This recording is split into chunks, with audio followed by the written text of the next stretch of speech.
அண்மை செய்தியை பார்க்கிறோம். ஈரோடு சிவகிரி அருகே தோட்டத்து வீட்டில் வயதான தம்பதி கொலை செய்யப்பட்ட வழக்கில் தற்போது தனிப்படை காவலர்கள் விசாரணையை தொடங்கியிருக்கிறார்கள்.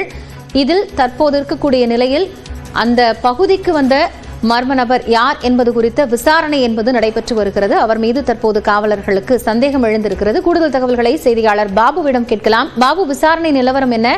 எதன் அடிப்படையில் அந்த நபர் மீது சந்தேகம் எழுந்திருக்கு?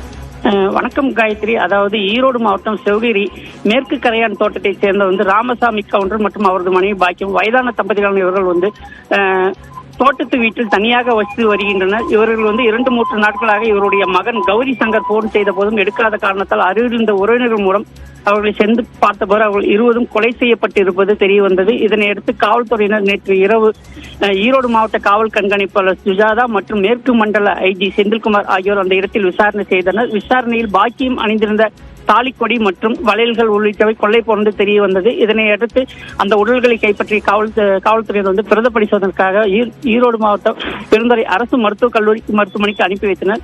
இதற்காக இந்த கொலையில் ஈடுபட்டவர்களை கண்டுபிடிப்பதற்காக 8 தனிப்படைகள் நியமிக்கப்பட்டுள்ளனர். இந்த நிலையில் கடந்த 29ஆம் தேதி மதியம் 1:30 மணி அளவில் இந்த ராமசாமி கவுண்டர் மற்றும் பாக்கியம் ஆகிய வயதான தம்பதிகளை தனிநபர் ஒருவர் சந்தித்து பேசிக் கொண்டிருந்ததாகவும் அதற்கு பிறகே இவர்கள் அன்று இரவு கொலை செய்யப்பட்டுள்ளதாகவும் அருகில் இருந்தவர்கள் தெரிவித்துள்ளனர். இதன் அடிப்படையில் தற்போது காவல்துறையினர் விசாரணை நடத்தி வருகின்றனர்.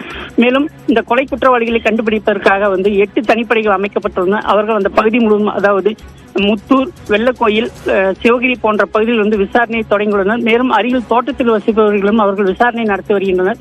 ஏதேனும் சாலைகளில் சிசிடிவி கேமராக்கள் பொருத்தப்பட்டுள்ளதா என்பது குறித்தும் தனிப்படையினர் தற்போது தீவிர விசாரணை நடத்தி வருகின்றனர். இதற்கு இடையே, அதாவது திருப்பூர் மாவட்டம் பல்லடத்தில் 3 பேர் கொலை செய்யப்பட்டதன் ஈரோடு சிவகிரி கொலையும் ஒத்துப்போவதால் பல்லடத்தில் இருந்த காவல்துறை அதிகாரிகள் தற்போது சம்பவ இடத்தில் விசாரணை நடத்தி வருகின்றனர். காயத்ரி.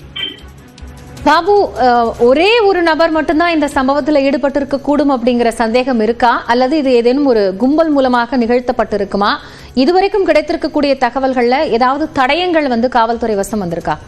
அதாவது காவல்துறையை தெரிவிப்பதால் ஈரோடு மாவட்டம் சென்னிமலையில் கடந்த 2020-23ஆம் ஆண்டுகளில் இதேபோல் வயதான தம்பதிகளை குறிவைத்து அவர்களை இரும்பு ராடால் கொலை செய்துவிட்டு அவர்களிடம் நகை மற்றும் பணத்தை கொள்ளையடித்து சென்றனர். அதன் பிறகு அந்த கொலை குற்றவாளிகள் கைது செய்ததாக காவல்துறையினர் தெரிவித்திருந்தாலும் அவர்கள் குறித்த புகைப்படங்களோ வீடியோக்களோ எதுவும் காவல்துறை சார்பில் வெளியிடப்படவில்லை. இதற்கடுத்தே பல்லடம் கொலையும் நடைபெற்றுள்ளதால் தற்போது சிவகிரி கொலையும் அதனை தொடர்ந்து நடைபெற்றது. தனிநபர் மட்டுமல்லாமல் இது குழு சார்ந்த கொலையாகத்தான் இருக்க வேண்டும் என்றும் பழைய குற்றவாளிகளுக்கு இதில் ஏதேனும் தொடர்பு உள்ளதா என்பது குறித்தும் காவல்துறையினர் விசாரணை நடத்தி வருகின்றனர். காயத்ரி. நன்றி பாபு. இது குறித்த தற்போதைய விவரங்களுக்காக, கூடுதல் தகவல்களுக்காக மீண்டும் இணையலாம்.